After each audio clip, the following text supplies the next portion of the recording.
Ionic equilibrium मधील 100% question कुठून येतो तर ऍसिड बेस थेअरीवरून. काय क्वेश्चन येतो? आरएनएस ऍसिड बेस काय, ब्रॉन्स्टेड लॉरी ऍसिड बेस काय, लेविस बेस काय, खालीलपैकी ऑप्शन मध्ये सांगा, किंवा कॉन्जुगेट ऍसिड बेस काय. हे सगळं जाणण्यासाठी हा व्हिडिओ पहा. आरएनएस ऍसिड म्हणजे काय तर H plus donor in aqueous solution म्हणजे वॉटर सोल्युशन मध्ये. बेस म्हणजे OH minus donor in aqueous solution.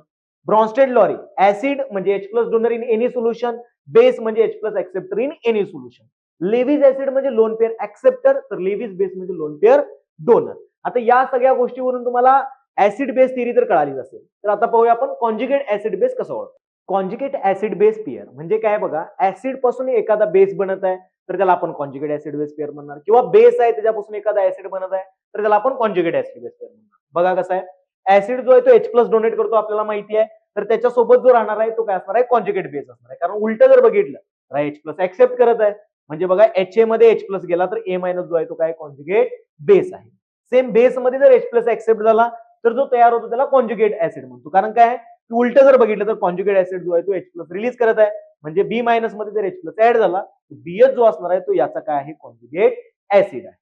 आता जो तुमच्या स्क्रीनवरती क्वेश्चन दिसत आहे तो सॉल्व्ह करा आणि याचा आन्सर जे आहे ते कमेंट करा, आणि अशाच कंटेंटसाठी नक्कीच फॉलो अँड सबस्क्राईब.